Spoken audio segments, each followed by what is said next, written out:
Alright, welcome back. Hope everyone's having a lovely day, a lovely night wherever you're from. Enjoying what's going on with the bunny event right now. And before we get started, I just want to say thank you so much for the amount of support I got in that guide video. It's really awesome to see that, all the love that you've given me, because I was kind of a little nervous to upload it, honestly, because I'm not the best when it comes to guides, but it's a new system, and now that I'm uploading, I really wanted to do that video justice.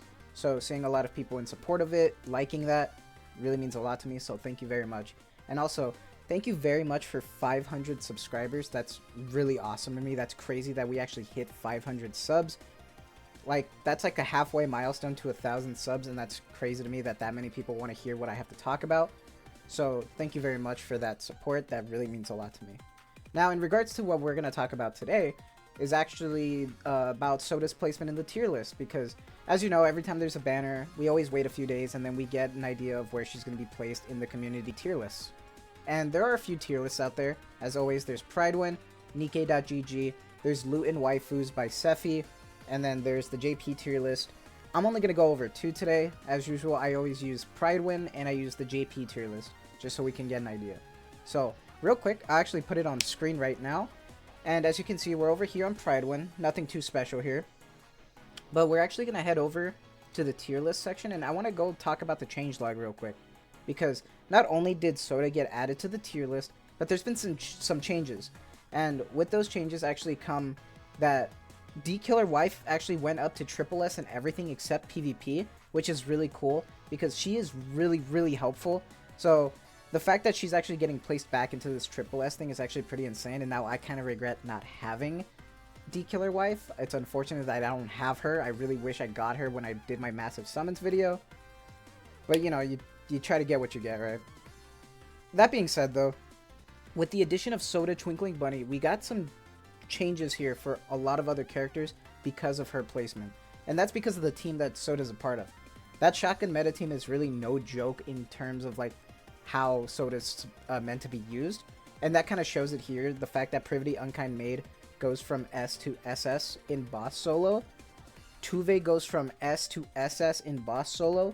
And from B to S in boss with ads. Leona goes from A to S with boss solo. And from C to A in boss ads, which is really, really cool. And I know this is kind of weird because it's like, why does it increase her ranking?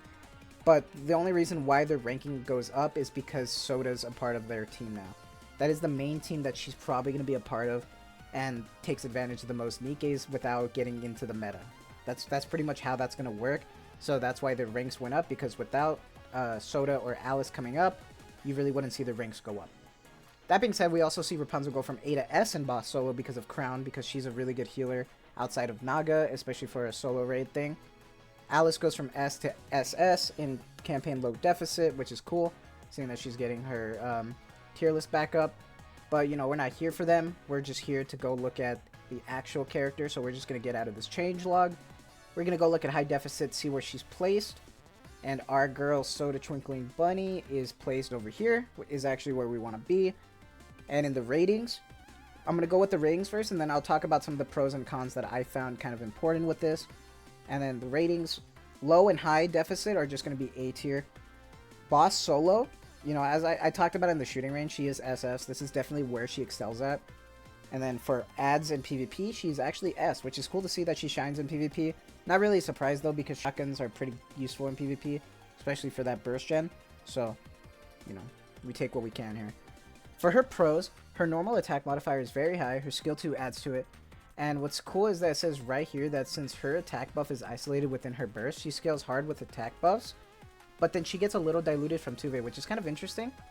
I also think that the personal hit rate buff with her is also something to talk about, because you can still shoot enemies that are far away or have small hitboxes even though she's a shotgun user. And then it says right here, even if you use overload gear with a 44% hit rate total, you'll do really well, so that's pretty cool. And one thing I thought was pretty awesome that's in regards to PvP is that her burst skill actually deals a good amount of damage in PvP for a wipe, so I think that's awesome. And then the fact that one of the pros right here just says huge assets, like, okay. And then honestly, one of the only things here that I have to talk about in the cons is that she does require high investment both in skill and overload gear, and that the no chips equals no special effects, meaning that she's screwed. You really want to keep her chips above 30. That's her main niche. That's her main gimmick, and that's the most important thing to her. And then outside of that, even though she is a high investment, she is not the only thing you need to invest in for this team. You need to make sure Tuve, Leona, Privity Maid are highly invested, and that's a lot of resources right there, and I don't know if I can even recommend investing into that. I think there are other teams that you should focus priority on outside of the shotgun team, because my team's always just 4-4-4 right now. Like, I don't have any other team right now. Like, I don't have enough for that.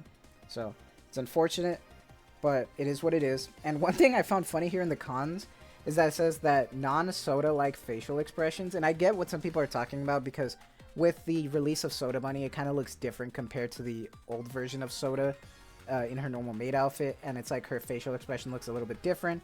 Doesn't really look like her. Probably like artist differences, you know how it is. But, you know, she still looks great, and I think they kind of cooked here. I feel like this is a definitely accurate spot to have her. I feel like this is not even considered bad. Not everything has to be meta, and I think this is a really good placement for her.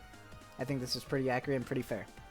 So, real quick, I'm going to transfer over to the JP tier list, and we'll be right back. And we're back here with the JP tier list, and it might look a little bit different here. It might look a little poorly translated. That's because it's just automatically translated because of Google. But we're not really here for the wording and stuff. We just want to get a good idea of what the JP pros think about the tier list in terms of Soda. So right now, the strongest rank that she has is a overall S and preliminary. And then they also did like a quick estimate with Alice, but we're not going to focus on Alice today. We'll look at her back when, you know, we actually get the other tier list and get her banner and all that. But first things first, when it comes to Soda, what we want to look at, to be more specific, is what they evaluated. So her overall rank is, you know, S. They gave her an A+ for re-rolling for her. For boss battles, they gave her an S+. Small fry battles, they gave her an S. S+ for arena. So, you know, it kind of makes sense based on how the other Pride 1 tier list went with ranking her. It kind of is accurate.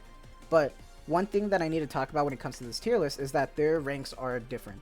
And I mean, it goes from SSS, SS, S+, S, A+, and A. So it's pretty much different, and they kind of put Soda here in the middle of the pack here, and it makes sense with Privity Maid.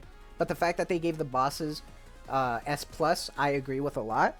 I think that's fair, and that's pretty accurate in terms of the Pride one as well. And I usually don't agree with the JP tier list just because it feels like everything's too condensed, too much. I feel like there needs to be more space. But I agree, actually, with her placement. I think it's fair, and I think it's pretty good. But that'll be it for me. I just wanted to do a quick short video in regards to, you know, Soda's placement in the tier list. Something shorter than yesterday's video when it came to the guide. Once again, thank you so much for all the support you guys are giving me. The fact that we hit 500 subs is wild to me, and I'm just going to keep on going.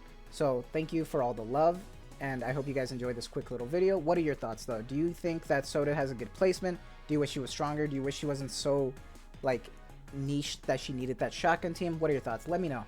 As for me, I think she's great for where she is. I'm glad that I pulled for her.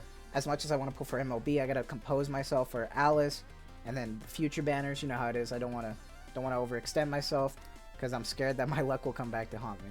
But that'll be it for me. So you guys have a lovely day, a lovely night, wherever you're from, and take care. And of course, as always, I'll see you in the next one.